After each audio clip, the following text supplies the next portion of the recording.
तो first titration की हम लोग बात करते हैं। फर्स्ट है अपने पास एसिड बेस टाइट्रेशन। क्या होगा इसमें? When strength of N acid is determined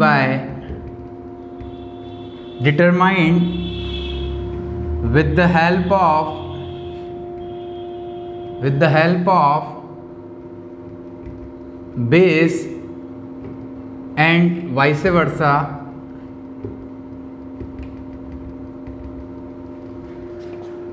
is known as acid base titration. Is it clear? अगर आपको एसिड का स्ट्रेंथ कैलकुलेट करना है तो स्टैंडर्ड सॉल्यूशन होगा बेस, ठीक है। और अगर आप लोगों को बेस का स्ट्रेंथ कैलकुलेट करना है तो स्टैंडर्ड सॉल्यूशन होगा एसिड, ठीक है। मतलब दोनों ही आप लोग मेजर कर सकते हैं। देखो एसिड बेस टाइट्रेशन में फॉर एग्जांपल मैं यहां पर strong base and strong acid का टाइट्रेशन देखूंगा। स्ट्रॉन्ग बेस मैंने लिया है NaOH सॉल्यूशन, ये एक अननोन सॉल्यूशन है, मींस ये टाइट्रेट है। और स्ट्रॉन्ग एसिड मैंने लिया है हाइड्रोक्लोरिक एसिड, ठीक है। तो यहाँ पर एक तो है HCl सॉल्यूशन और एक है NaOH सॉल्यूशन। ये है अपने पास titrant means known solution. Is it clear? अब देखो टाइट्रेशन में क्या होगा, जब भी दोनों के इक्विवेलेंट इक्वल होंगे, मतलब इक्विवेलेंस पॉइंट पर, उसके बाद होगा एंड पॉइंट। एंड पॉइंट पर क्या होगा, इंडिकेटर अपना कलर चेंज करेगा। कलर चेंज करते मैं स्टॉप कॉर्क को क्या कर दूंगा, क्लोज कर दूंगा। ये यहाँ पर क्या है, स्टॉप कॉर्क। अभी मैं एक्सप्लेन करूंगा डायग्राम, ठीक है, इसमें क्या हो रहा है। तो उसको क्लोज कर दूंगा, टाइट्रेशन कंप्लीट हो जाएगी।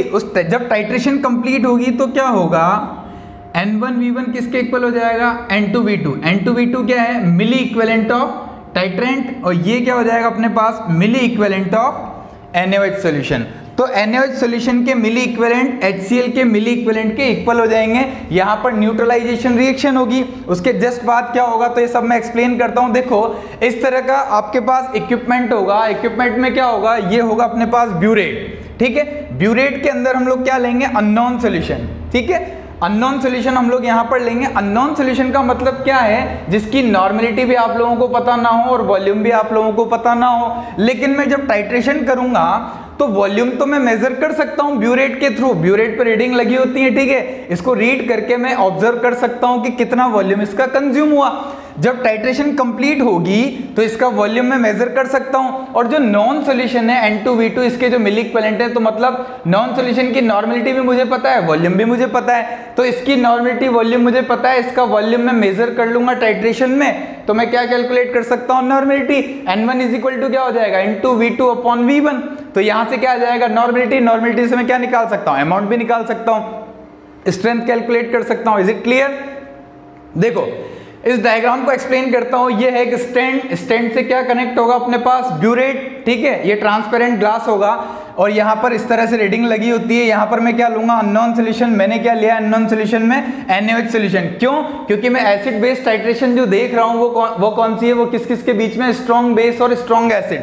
ऐसे आप लोग वीक एसिड और स्ट्रॉन्ग बेस में कर सकते हो, या वीक बेस और स्ट्रॉन्ग एसिड में कर सकते हो, या वीक एसिड वीक बेस में भी आप लोग इस तरह की टाइट्रेशन कर सकते हो। लेकिन जो इंपॉर्टेंट है वो क्या है, अपने पास स्ट्रॉन्ग बेस और स्ट्रॉन्ग एसिड की टाइट्रेशन। इसका अपोजिट भी कर सकते हैं, स्ट्रॉन्ग एसिड और स्ट्रॉन्ग बेस भी आप लोग ले सकते हो। वहां पर क्या होगा, अननोन सॉल्यूशन क्या हो जाएगा, स्ट्रॉन्ग एसिड, और नॉन सॉल्यूशन क्या हो जाएगा, स्ट्रॉन्ग बेस। कैसे भी आप लोग कर सकते हो, लेकिन इंडिकेटर चेंज करना पड़ेगा। अब अगर मैं स्ट्रॉन्ग बेस जो कि अननोन सॉल्यूशन है और स्ट्रॉन्ग एसिड की टाइट्रेशन कराता हूं, ये नॉन सॉल्यूशन है, तो मैं यहां पर जो इंडिकेटर यूज करूंगा वो होगा फिनोप्थेलिन, ठीक है। पहले इस डायग्राम को समझ लेते हैं। यहां पर ये स्टैंड, ये है ब्यूरेट। ब्यूरेट में हम लोग यूज करेंगे अननोन सॉल्यूशन, और ये है अपने पास कॉनिकल फ्लास्क। कॉनिकल फ्लास्क में आप लोग क्या करेंगे, नॉन सॉल्यूशन या स्टैंडर्ड सॉल्यूशन इसमें फिल कर देंगे। स्टैंडर्ड सॉल्यूशन है अपने पास क्या, HCl सॉल्यूशन। इसकी नॉर्मेलिटी भी आप लोगों को पता है और वॉल्यूम भी आप लोगों को पता है। साथ में इसमें यूज करेंगे इंडिकेटर। इंडिकेटर आप लोग टाइट्रेशन के अकॉर्डिंग यूज करेंगे।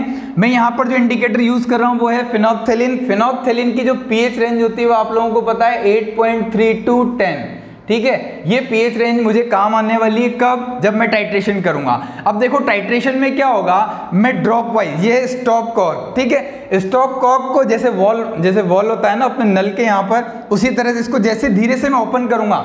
जब भी आप लोगों को टाइट्रेशन करनी है, एक बात आपको ध्यान रखना है कि यहां से जो ये अननोन सॉल्यूशन है वो ड्रॉप वाइज जाना चाहिए, ठीक है। तो ड्रॉप वाइज में इसको इसमें ऐड करूंगा।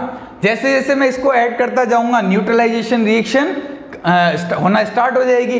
अब न्यूट्रलाइजेशन रिएक्शन होती जाएगी, लेकिन मैं कैसे ऑब्जर्व करूं कि कहां पर एंड पॉइंट आएगा।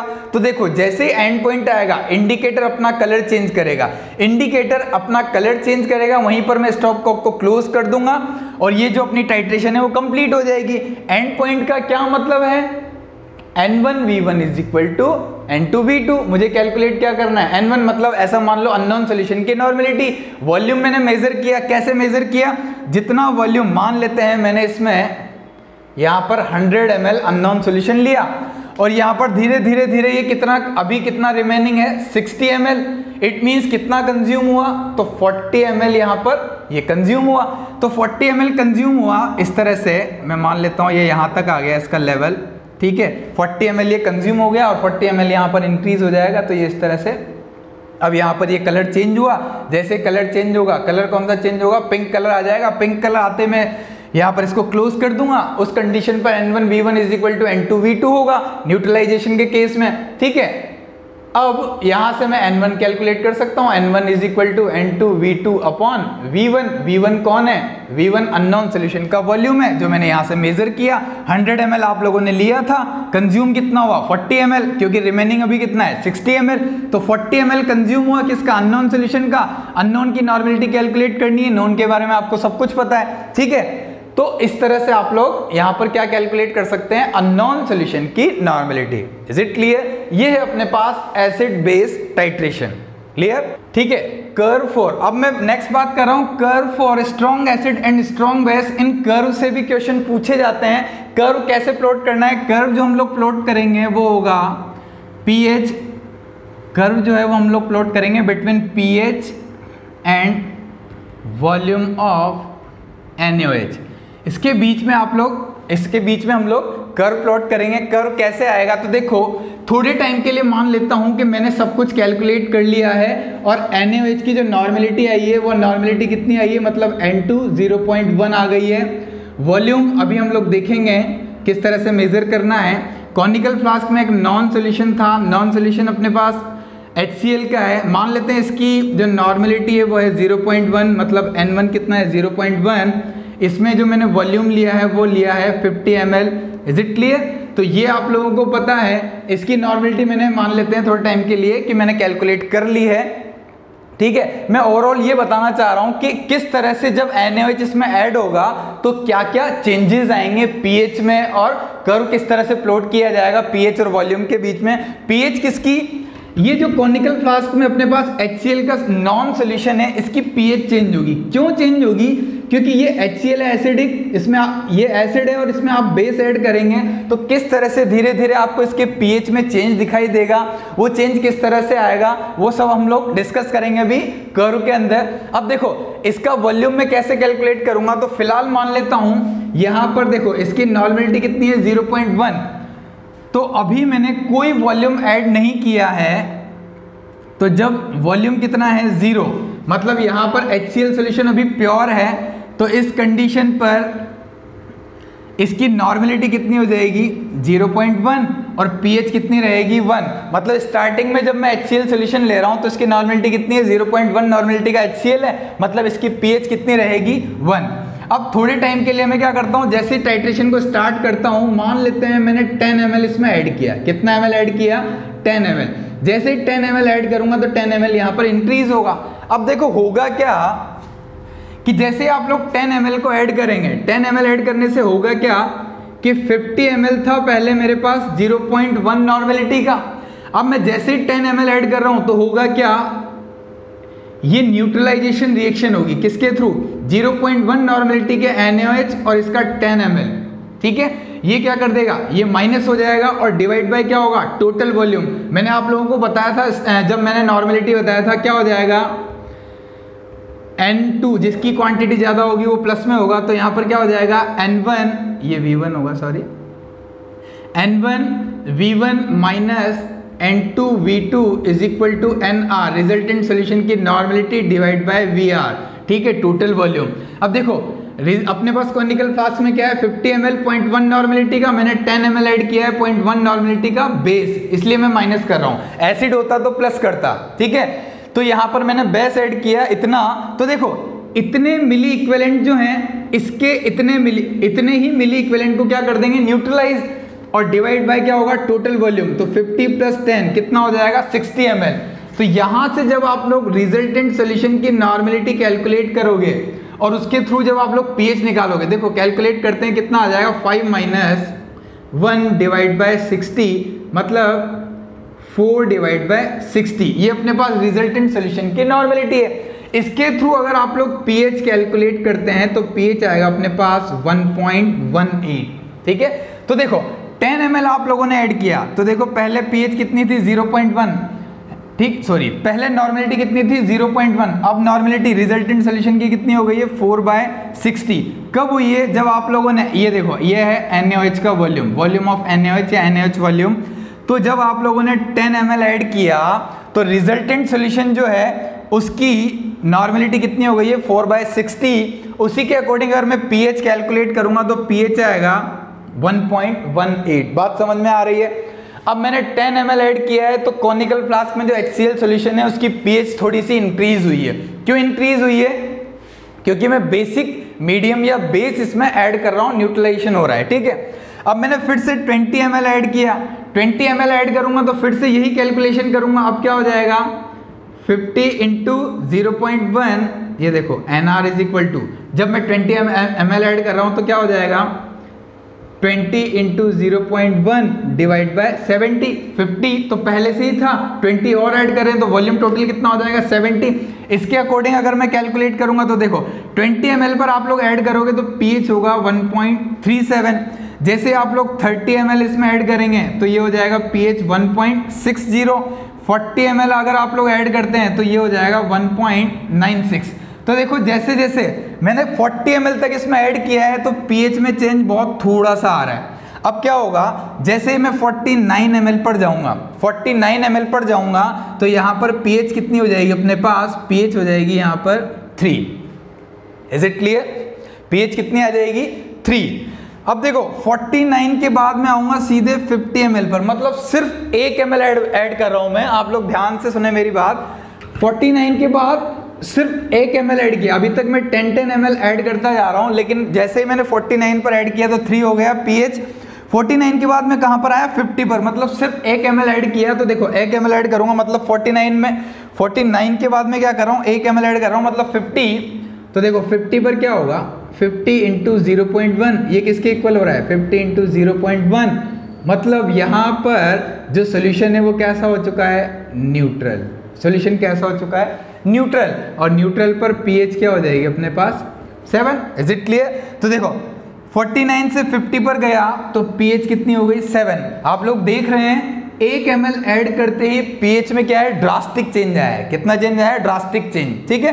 तो यहाँ पर पीएच 49 ml पर 3 थी, लेकिन 50 ml जस्ट 1 ml ऐड किया है, सिंगल 1 ml ऐड करते ही पीएच में ड्रास्टिक चेंज आया, ठीक है। अब जैसे ही 50 के बाद आप लोगों ने फिर से सिंगल ml ऐड किया 51, तो पीएच में सडन चेंज आएगा और पीएच कितनी हो जाएगी, 11। क्यों 11 क्यों हुआ, क्योंकि अब सॉल्यूशन बेसिक हो चुका है, रिजल्टेंट सॉल्यूशन क्या हो चुका है, बेसिक। क्यों बेसिक हुआ, क्योंकि न्यूट्रलाइजेशन के बाद एक्स्ट्रा आप लोग क्या ऐड कर रहे हैं, बेस। बेस ऐड करते ही रिजल्टेंट सॉल्यूशन कैसा हो जाएगा, बेसिक, और उसका पीएच कितना हो रहा है, 11। यहाँ पर भी ड्रास्टिक चेंज आप लोगों को दिखाई दे रहे होंगे। दोनों में 1 ml ऐड करने पर इस तरफ भी 4 pH का गैप है और इस तरफ भी 4 pH का गैप आप लोगों को दिखाई दे रहा है। आप लोग चाहें तो 51 पर pH कैलकुलेट कर सकते हैं। कैसे, देखो न्यूट्रलाइजेशन के बाद आप लोगों ने एक्स्ट्रा क्या ऐड किया है, 1 ml किसका, 0.1 नॉर्मेलिटी का जो pH है अपने, जो NaOH सॉल्यूशन है, डिवाइड बाय आप लोग क्या करेंगे 100, ठीक है। अब जब आप लोग रिजल्टेंट नॉर्मेलिटी कैलकुलेट करोगे तो वो कितना आएगा 10⁻³ तो रिजल्टेंट नॉर्मेलिटी ये है pH अगर आप लोग कैलकुलेट करते हैं तो नेगेटिव लॉग H+ आयन की कंसंट्रेशन, लेकिन यहाँ पर ये सॉल्यूशन बेसिक है तो आप लोग क्या कैलकुलेट करेंगे पहले POH, वो क्या हो जाएगा नेगेटिव लॉग OH- आयन की कंसंट्रेशन, वैल्यू पुट करेंगे तो यहाँ पर जो POH है वो कितनी आ जाएगी 3, तो pH कितना आ जाएगा 14 - 3 मतलब 11। Is it clear? अब इस तरह से आप लोग कैलकुलेट कर सकते हो। तो रिजल्टेंट सॉल्यूशन अब क्या हो चुका है बेसिक हो चुका है, pH कितनी हो चुकी है 11। तो मैं आप लोगों को यही बताना चाह रहा हूं कि जब भी स्ट्रॉन्ग एसिड और स्ट्रॉन्ग बेस की टाइट्रेशन होगी वहां पर एक पॉइंट ऐसा आएगा जहां पर ड्रास्टिक चेंज आप लोगों को देखने को मिलेंगे, वॉल्यूम बहुत कम यूज होगा और चेंजेस pH में चेंजेस बहुत ज्यादा होंगे। अगर ग्राफ प्लॉट करने की हम लोग बात करें किस तरह का इसमें ग्राफ होगा तो वो लोग हम लोग देखते हैं, तो देखते हैं किस तरह से आप लोग कर्व प्लॉट कर सकते हैं। जब आप लोगों ने 10 ml NaOH सॉल्यूशन का 10 ml आप लोगों ने कॉनिकल फ्लास्क में ऐड किया जिसमें HCl सॉल्यूशन था, तो pH में क्या चेंज है? स्टार्टिंग में pH कितनी थी 1, तो देखो 0 पर pH कितनी अपने पास 1, इट मींस कर्व यहाँ से स्टार्ट होगा, ये आप लोग याद रखें, ठीक है। पहली बात। सेकंड, जैसे आप लोगों ने 10 ml ऐड किया NaOH सॉल्यूशन का, मतलब यहाँ पर पहुंचे आप लोग 10 ml ऐड किया तो pH कितनी हुई 1.18, इट मींस कहीं ना कहीं इस तरह से आप डॉट लगा सकते हैं। अब देखो जैसे आप लोग 20 ml आप लोगों ने ऐड किया pH कितनी हुई 1.37, मतलब थोड़ा सा चेंज आया, बहुत थोड़ा सा, ठीक है। 30 ml आप लोगों ने अगर ऐड किया NaOH का तो pH कितनी हुई 1.6, मतलब मैं इस तरह से यहाँ पर लिख सकता हूँ ये 1, ये यहाँ पर रहेगा थोड़ा, ये इस तरह से। 40 ml पर अगर मैं बात करूँ तो 1.96, इट मींस अप्रॉक्सीमेट 2, तो मैं इसको यहाँ पर ले सकता हूँ, ठीक है। अब इसके बाद जैसे आप लोग 49 पर गए तो pH कितना हुआ 3, तो pH 3 को मैं यहाँ पर ले सकता हूँ, ठीक है। 50 पर गए तो सडन कितना हुआ 7, तो pH 7 यहाँ पर आ जाएगा अपने पास,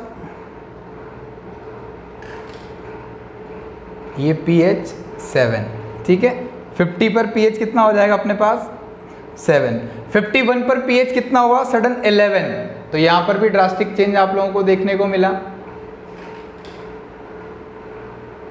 ये 11 यहाँ पर जस्ट इसी के पास में ये 11 हो जाएगा। जब आप लोग इस तरह से कर्व प्लॉट करेंगे तो ये कर्व कुछ इस तरह से आपको दिखाई देगा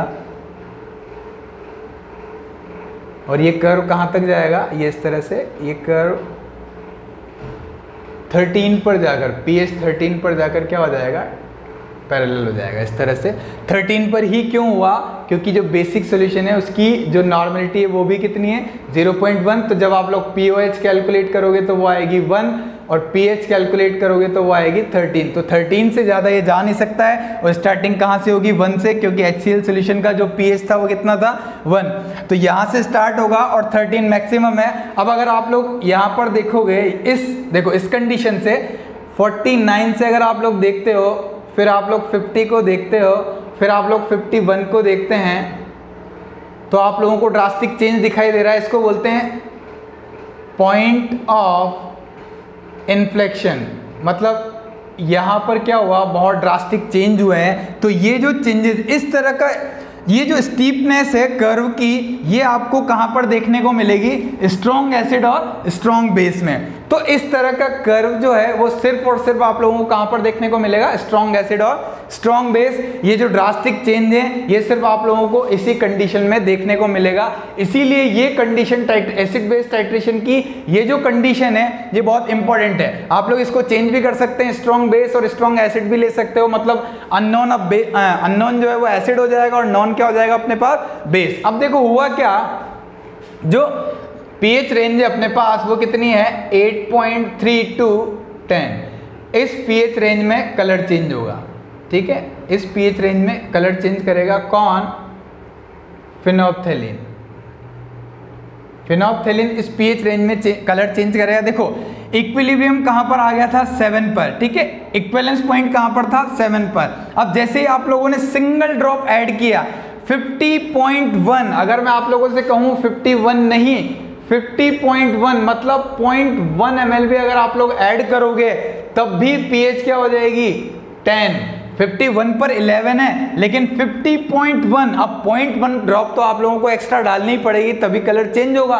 तो जैसे 50.1, 51 नहीं बोल रहा हूं मैं, 50.1 तो 0.1 ml भी अगर आप लोग ऐड करते हैं तो pH कितनी हो जाएगी 10। और ये जो रेंज है वो किसकी है, फिनोल्फथालीन की, और फिनोल्फथालीन कलर चेंज करेगा। इट मींस एंड पॉइंट अपने को कहां मिलेगा 8.32, मतलब 50.1 पर आप लोगों को एंड पॉइंट मिल जाएगा। ऐसा बोलते हैं कि जो परफेक्ट टाइट्रेशन होती है वहां पर इक्विवेलेंस पॉइंट और एंड पॉइंट दोनों क्या होते हैं, इक्वल होते हैं। तो देखो pH रेंज अपने आप ही कहां पर आ गई 8.3 to 10 के बीच में। कैसे आ गई कि जैसे आप लोगों ने 50 पर तो न्यूट्रलाइजेशन था, कोई कलर चेंज नहीं हुआ, लेकिन 50.1 पर जैसे ही आप आए pH क्या हो गई 10, और अपना इंडिकेटर जो है फिनोल्फथालीन उसने कलर चेंज किया। तो यहाँ पर टाइट्रेशन के अकॉर्डिंग इंडिकेटर्स को डिसाइड किया जाता है, क्योंकि अलग अलग डिफरेंट जो इंडिकेटर्स होते हैं उनकी pH रेंज भी डिफरेंट होती है। बात समझ में आ रही है? तो ये था अपने पास एसिड बेस टाइट्रेशन का कर्व। ये आई होप कर्व आप लोगों को समझ में आया होगा। 10 ml ऐड किया तो देखो यहाँ से यहाँ तक मतलब 40 ml जब आप लोगों ने ऐड किया तो कोई चेंज नहीं था, मतलब बहुत ज़्यादा चेंज नहीं था pH में।